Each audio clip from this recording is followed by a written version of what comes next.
Yep, lots of good fish. This is 2 days worth of food. All right, I've got 1 hour to get food up this creek before it goes completely dry and I'm stuck for over 12 hours. I am in an unnamed creek. It's not on the charts, in an extremely remote part of Northern Australia. Fingers crossed I can either get a crab or a fish because I need to get some food. First things first, let's get the crab pot in, get that set, and then I've honestly got an hour before this creek more or less drains out. So let's get to it.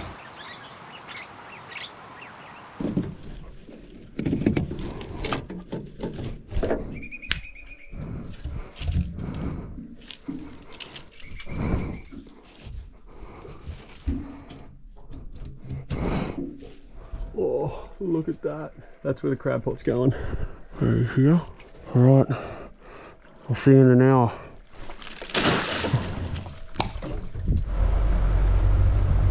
Oh. So far, there's a pretty insane amount of bird life and bait, and the creek's getting narrower and narrower the further I go up. But it's opened up in the way of the banks and the tree coverage into these open plains, like these silty mud flat plains where, yeah, it's really open and clear. So I don't know how far I'll be able to go up, but I'm just going to keep putting up. It's pretty wild though to think that literally 2 days ago I was in this boat out at the very outer of the Great Barrier Reef on isolated sand cays that dropped off to thousands of meters deep, and here I am now in 1.5 meters of water in a creek that was no wider than sort of 10 meters, cruising up deep in the mangroves with the mud crabs. Well, hopefully we get mud crabs. Have to put all the rods down because it's pretty tight going in here, and the creek's getting that bit too narrow. I'm afraid if I go up much more I won't be able to literally turn the boat around. It's closing in pretty tight. And yeah, I've got about half an hour to get down there, check the crab pot and get out and find myself an anchorage on an island for a night.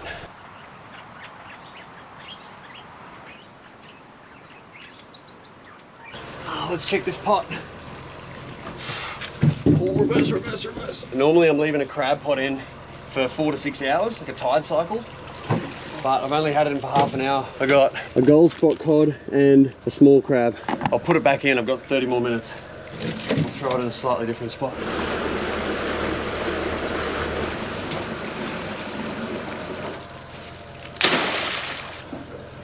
Do your magic. Ideally I'd be using dilly pots where they can walk in a lot quicker and then you just pull them up and they sit in the bottom of the net, but I don't have any, just this one crab pot. So I've got 30 more minutes. I'm gonna go to the mouth and flick a few lures around. Hopefully I can get a crab in that.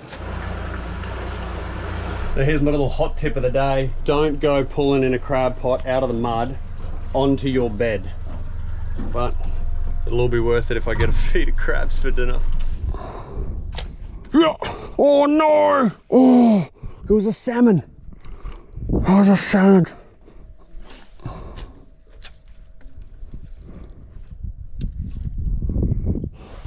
I need to get this crab pot right now. Otherwise I am here for the next 8 hours.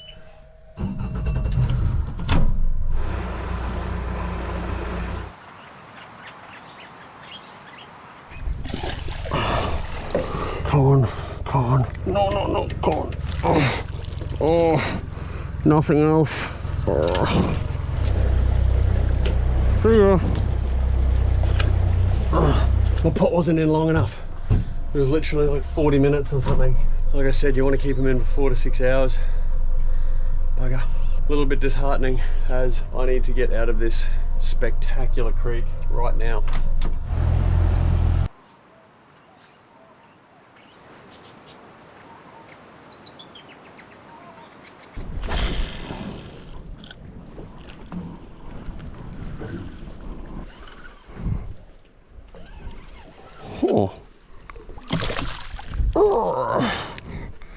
Hey, little cod.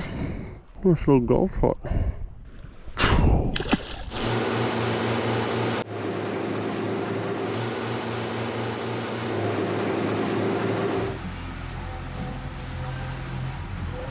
Just went over this sounding at 20 knots in the middle of this channel in 22 meters of water, and I think I've found my first wonky. I'm just about to go back over it. Oh, please. If it is, I'll have a fish and try and get some food for today. It was just a dip in this hard bottom. Look at that. Yes! If that's not a wonky, I don't know what is. Oh, that could have some serious fish on it. I think I've only got one busted up jiggy left, so I've got 3 sinkers. Believe it or not, I don't have a lot of sinkers, and one rusty 9.0 J hook on an 80-pound hand line. And I'm gonna use a bit of that crab pot bait to see if I can drop a line down there and catch a fish out and see how we go. All right, good luck, mate. Get a glove on just in case. Inquiry.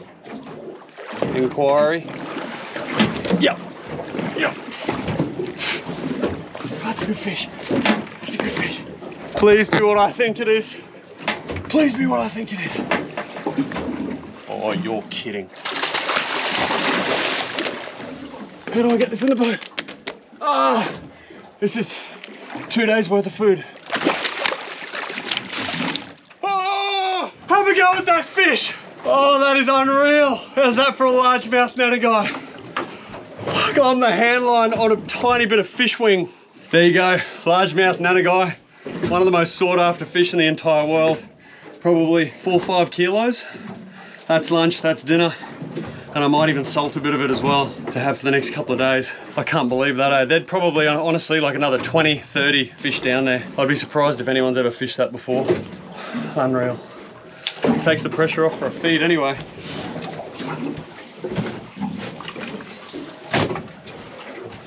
So just for curiosity's sake, let's throw it down one more time, this same bit of bait, see if we can get anything. Yeah. Oh, second drop. That's a bigger fish. Oh my God. Oh.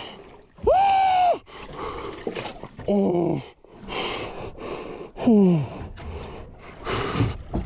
One of the most impressive fish in the ocean out of 20 meters of water on the second bait. Just gonna swim him, get him nice and healthy, and back to the depths. This is such a big fish. My granddad was a commercial fisherman for close to 50, 60 years. If he saw me letting go a 7, 8, 9 kilo largemouth nanagai like this, he'd be shaking his head, eh? He made his living off catching these in Red Emperor, and now I'm swimming it at the back of the boat to let it go.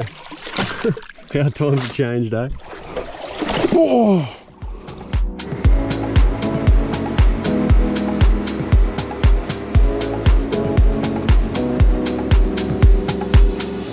Home sweet home. All right, that was a 40-mile, 2-hour steam, and we're here probably for the next day or two anyway. Looks like a couple of really long rock bars, low vegetation, not much shade, maybe a bit of wood for a fire later. Yeah, nice. Yeah, we'll get an eagle eye view, see what we're working with, and then knock one of the sides off this nanagai for lunch because there's a bit of hunger getting around the boat. Oh, look at this school of bait in front of me. Oh, now's when I need the hand spear, wouldn't miss. Look at this. You could just about walk on them. There's a school of mullet here, big diamond scale mullet just on the edge of this drop off this sand spit. All right, let's get the eagle eye up.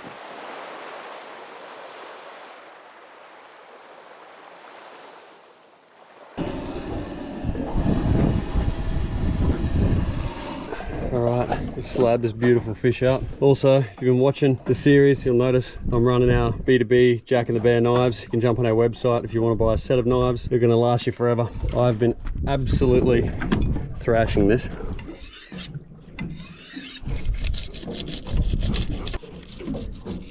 Oh, it's still twitching.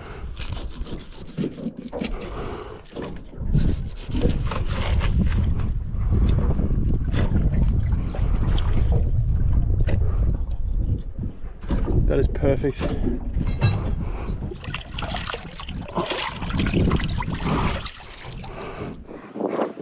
I'm testing some nanagai jerky. I've just chopped it up really thin, put a little bit of salt and pepper on the top, got it on my little grill plate, and I'm going to keep it on the roof in the blistering midday sun with a bit of breeze.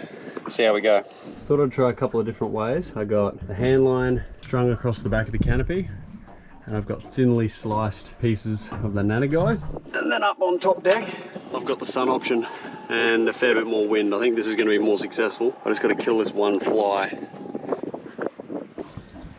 I've just chopped it into really small little bits. And then on to simple seafood, where I'm literally just going vinegar, bit of pepper, soy sauce, chili oil, olive oil. That's about it, because that's all I got. If this is the first episode that you're watching, this episode is part of a bigger series, the Blue Highway 2.0. I'm traveling up the Blue Highway, the ocean, exploring, living off the land as much as possible, challenging myself to hunt, to thrive, survive, to explore and get to know the country and the outdoor adventures in my own backyard a bit better, but also through that for the next couple of weeks anyway, getting to know myself better, because I'm running solo. I'm about a week in. It feels like I'm 2 weeks in.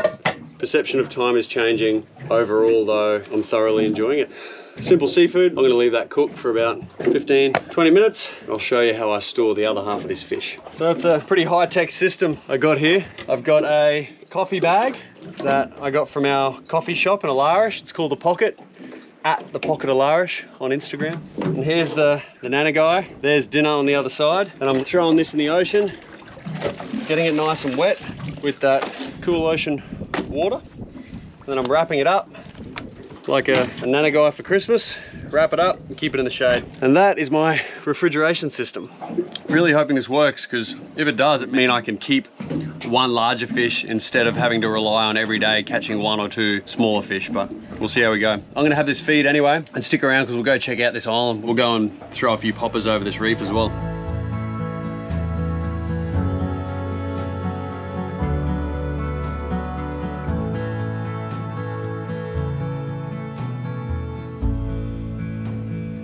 Been smoked by something. I just threw a hook with a bit of meat out the back. Took a huge first run. What is it? Oh no! Oh, I was literally just cleaning the boat up. I just threw this out for curiosity's sake. I've been fighting this thing for 10 minutes. Oh, what do you reckon it is? It's pretty light gear, so I can't pump it too hard. What is it? Oh, oh no. It's a big sharky. It's a big bitey. A big whaler. G'day whaler. Hello whaler. Gee, you're a good sized shark. Oh jeez. Let's see how we're gonna get the hook out of you, mister. Mr. Bitey! Watch out for Bitey! Alright mate, that's enough fun and games. Welcome to theatre. Oh jeez. Here's the end result. Little tip is just chop it thin as possible. I probably did this a bit thick. Took a while to cook, but very tasty with the rice. And that's for when I finish this off. Throw it straight in and keep cooking. I just threw a back anchor out, but the tide's come up probably another ½ meter. And I was just gonna like jump off the back because it's crystal clean, just swim in. But over there in between here and the sand here in the beach, there was, I don't know, maybe a 2 or 2.5 meter croc, saltwater crocodile. A very firm, very sudden reminder to not become complacent, and might be chasing this school of mullet, this big school of mullet here that's been hanging around in this bay. All right, let's see how this jerky's doing. It's been up here for maybe 3 hours. Still a bit of moisture in it. Probably should have cut it a bit thinner. It would be good if I started this at like 10 AM or 9 AM, so we could have had a few more hours in the sun. Oh, that's pretty good. Try it out. I think you've got to make sure there's no flies. You've got to be where there's breeze, because breeze stops bacteria, wind, and also good level of sun. Like that. Let's go check out the island.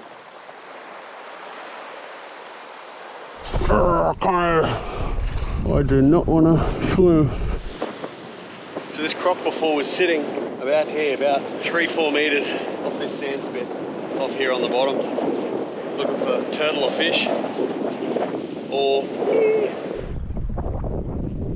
What do you reckon that is? Do you reckon that's a croc? It's like tracks over what looks like a small croc slide, but I don't think so. I can't really see the claws on the side.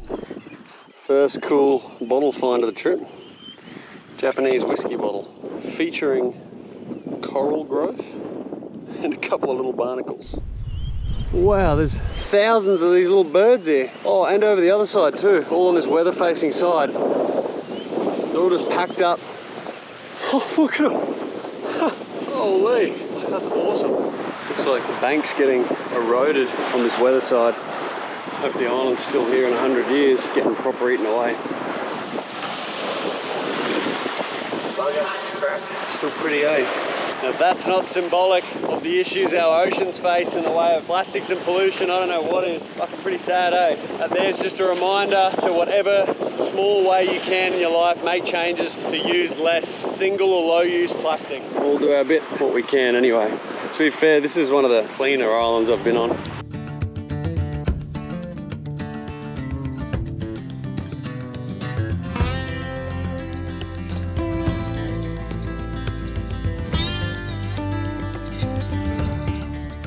It was honestly one of the most special days I've had out here getting back to basics. And to be able to have the weather I did with the different range of environments that I did and catch the fish that I did and then end up here, yeah, this is really what it's all about.